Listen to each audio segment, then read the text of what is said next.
April 1959. Atlantic Records Studio, New York City. The tape is rolling, the band is ready. John Coltrane counts off the tempo, and then, 32 bars later, everything falls apart.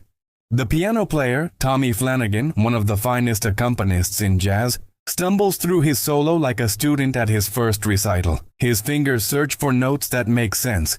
They don't find them. His phrases collapse mid-thought. He sounds lost. This isn't nerves. This isn't a bad day. Tommy Flanagan has played with Ella Fitzgerald, with Miles Davis, with everyone who matters. He doesn't fall apart in recording studios. But on this session, on this song called Giant Steps, he can barely function. The other musicians fare no worse because they don't solo. They just hold on. Drummer Art Taylor keeps time. Bassist Paul Chambers locks into the changes. And Coltrane plays like he's reading from some private sheet music no one else can see. When the take ends, there's no discussion of another one. They move on. Months later, when the album is released, that broken piano solo will remain. Unedited, raw, a permanent document of a musician drowning in real time. But here's the question no one asks until much later. If Tommy Flanagan couldn't play it, who could? And if no one could, what exactly had John Coltrane just created? By 1959, John Coltrane had already lived several lives in jazz. He'd been a sideman for Dizzy Gillespie. He'd anchored Miles Davis's first great quintet, recording Kind of Blue just weeks before Giant Steps. He'd survived heroin addiction, a spiritual awakening, and the brutal self-discipline required to rebuild his life from scratch. He was 32 years old, and he was done being anyone's sideman. Miles had given him space to explore. But Miles's music moved toward simplicity. Modal jazz, open spaces, fewer chords. Kind of Blue would become the best-selling jazz album of all time precisely because it felt effortless. Coltrane was moving in the opposite direction. He'd been obsessing over harmony, not just learning it, re-engineering it. He practiced 12, 14 hours a day, working through every possible chord substitution, every mathematical relationship between scales. His neighbors complained, his wife worried, but Coltrane kept going, chasing something he couldn't yet articulate. He called it sheets of sound, a term a critic had used to describe his dense, cascading note clusters. But that was just description. What Coltrane wanted was a new harmonic architecture, a system so sophisticated it could support any melodic idea he could conceive. The problem was simple. Bebop harmony, the language every jazz musician spoke, wasn't enough anymore. So Coltrane invented his own. He began writing compositions built on rapid chord changes moving through distant key centers, harmonic progressions that defied conventional logic. Instead of staying in one key or modulating smoothly, his compositions leapt across tonal universes in measures, sometimes in beats. He called the system Coltrane Changes. And in early 1959, he walked into Atlantic Records with an album's worth of music no one had ever heard before. He told the label he wanted to record as a band leader, his own compositions, his own vision. Atlantic said yes. They had no idea what they'd agreed to. The first sessions happened in May 1959. Coltrane brought in a quartet, Flanagan on piano, Chambers on bass, Taylor on drums. Solid professionals, men who could sight-read anything.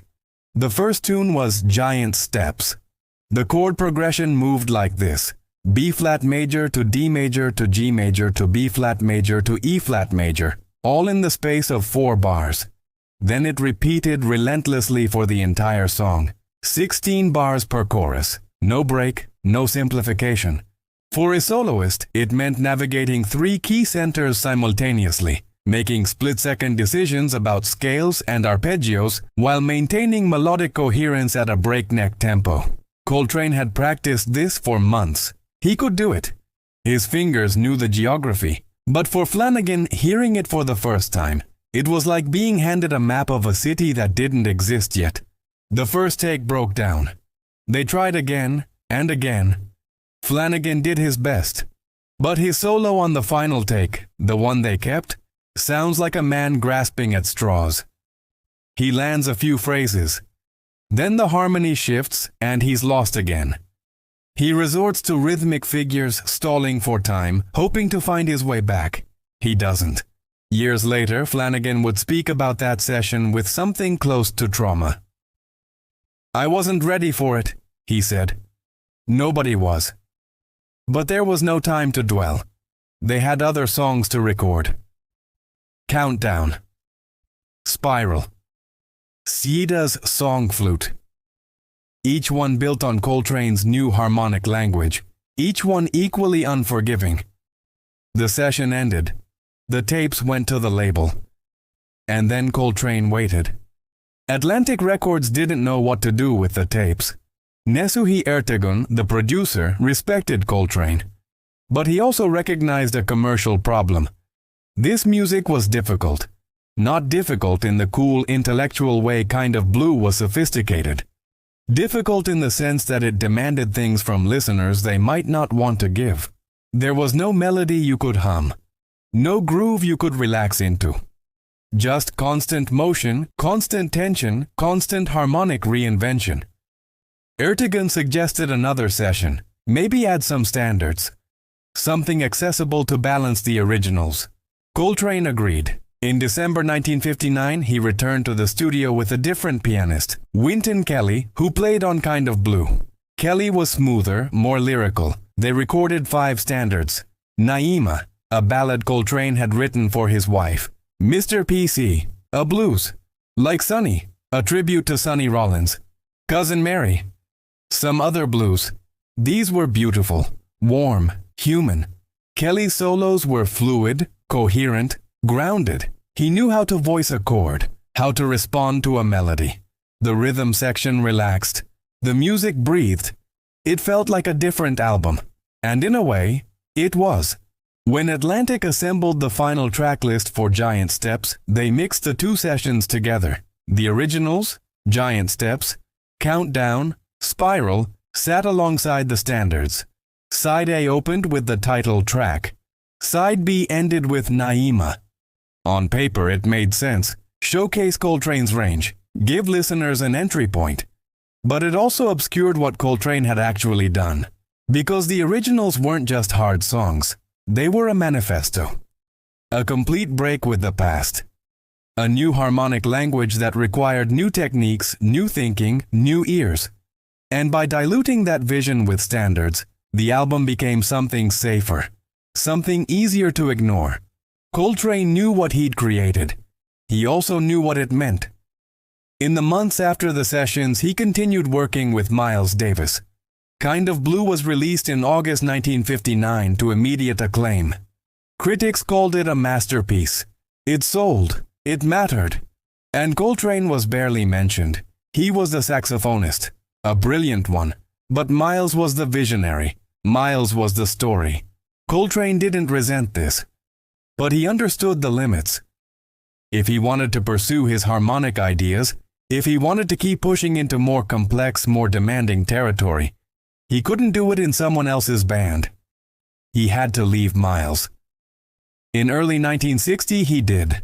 The decision shocked the jazz world. You didn't leave Miles Davis. Miles was the center of the universe. Leaving meant starting over, building your own audience, risking everything on your own vision.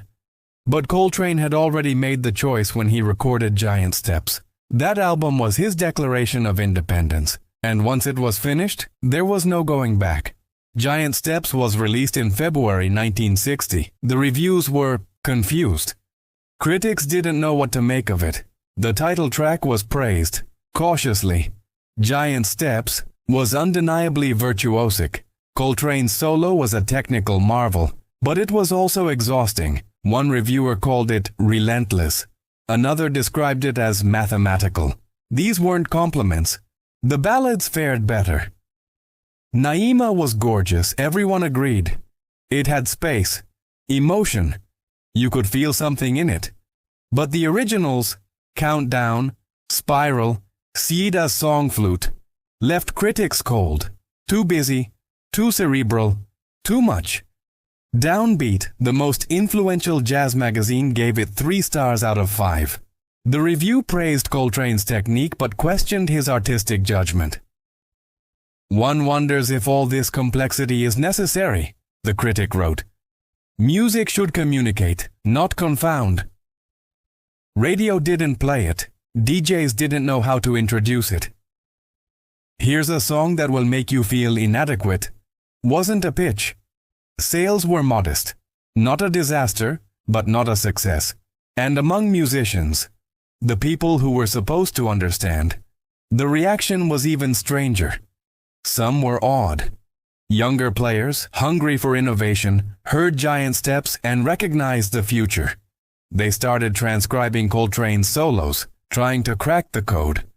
But many others were threatened. Because Giant Steps didn't just raise the bar, it moved the bar to a different planet. If this was where jazz was going, a lot of musicians weren't going to make it. Tommy Flanagan never publicly criticized the album, but he also never played those tunes again. In interviews years later, he was diplomatic. It was John's music, he said. He heard things the rest of us didn't. But the subtext was clear. Giant Steps had been humiliating. And Flanagan wasn't alone. In the months after the album's release, Coltrane assembled a new band. He hired younger musicians, players who'd grown up on bebop but were hungry for something harder. He rehearsed them on the Giant Steps material. They struggled. Even McCoy Tyner, who would become Coltrane's greatest pianist, admitted the originals were nearly impossible to play correctly. You had to think 3 chords ahead at all times, Tyner recalled. And even then, you'd get lost. Some musicians took it as a challenge. They practiced, they studied, they got better. Others gave up. There's a story, possibly apocryphal but repeated often enough to carry weight, about a well-known saxophonist hearing Giant Steps for the first time and breaking down in tears. "I can't do that," he reportedly said. "I'll never be able to do that." He quit jazz shortly after. True or not, the story captured something real. Giant Steps didn't just push boundaries. It eliminated musicians who couldn't follow, and Coltrane kept going. By 1961, he'd formed a new quartet with Tyner, bassist Jimmy Garrison, and drummer Elvin Jones. This band didn't play Giant Steps material often. They'd moved on to something else: modal jazz, spiritual jazz, eventually free jazz. The Giant Steps compositions were abandoned. Too difficult, too specific, too much a product of one man's obsessive practice regimen. Even Coltrane left them behind. For most of the 1960s, Giant Steps was treated as a footnote. An interesting experiment, a technical showcase, but not essential. Coltrane's later work overshadowed it. A Love Supreme in 1965 became his masterpiece. Spiritual, accessible, profound. Giant Steps felt cold by comparison. When Coltrane died in 1967 at age 40, the obituaries focused on A Love Supreme, on his later innovations, on his influence on free jazz. Giant Steps was mentioned, briefly. And then in the 1970s, something shifted. Jazz education programs began using Giant Steps as a teaching tool, not because students could play it, they couldn't, but because it represented the theoretical frontier of bebop harmony. If you could navigate Giant Steps, you could navigate anything. Music schools started assigning it. Students transcribed Coltrane's solo note for note, analyzing his phrase construction, his use of arpeggios, his harmonic substitutions. Slowly, a generation of players emerged who'd grown up studying Giant Steps the way earlier musicians had studied Charlie Parker, and they started to understand it. By the 1980s, a handful of musicians, pianists mostly, could actually play Giant Steps convincingly. Not just survive it, but solo coherently over the changes. It became a rite of passage, a test. Play Giant Steps, and you proved you belonged in the conversation. Fail, and you stayed in the minor leagues. Today, Giant Steps is a standard. Not in the sense that people request it at jazz clubs, but in the sense that every serious jazz musician has confronted it, wrestled with it, been humbled by it. YouTube is filled with videos of musicians attempting the tune. Some nail it, most don't. The comment sections are filled with respect, sympathy, and schadenfreude. Music theorists have written entire papers analyzing Coltrane's harmonic system. The Coltrane changes are now taught in conservatories worldwide. Composers in every genre, rock, hip-hop, electronic, have borrowed the concept, adapting rapid modulation techniques to their own work. But the influence goes deeper than technique. Giant Steps established a precedent. An artist doesn't have to meet the audience where they are. Sometimes the artist builds something so uncompromising, so advanced, that the audience has to catch up. And if they can't, that's not the artist's problem. This philosophy shaped jazz for decades.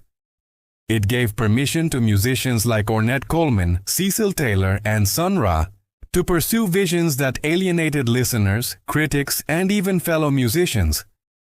It also fractured jazz's relationship with popular culture.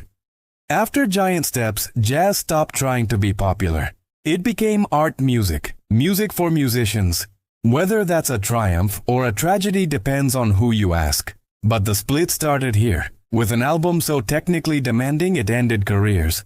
Giant Steps is not John Coltrane's best album, it's not even his most important, but it might be his most honest, because Giant Steps is what happens when an artist refuses compromise, when technique becomes vision, when the gap between what you can imagine and what others can execute becomes unbridgeable, and you record it anyway.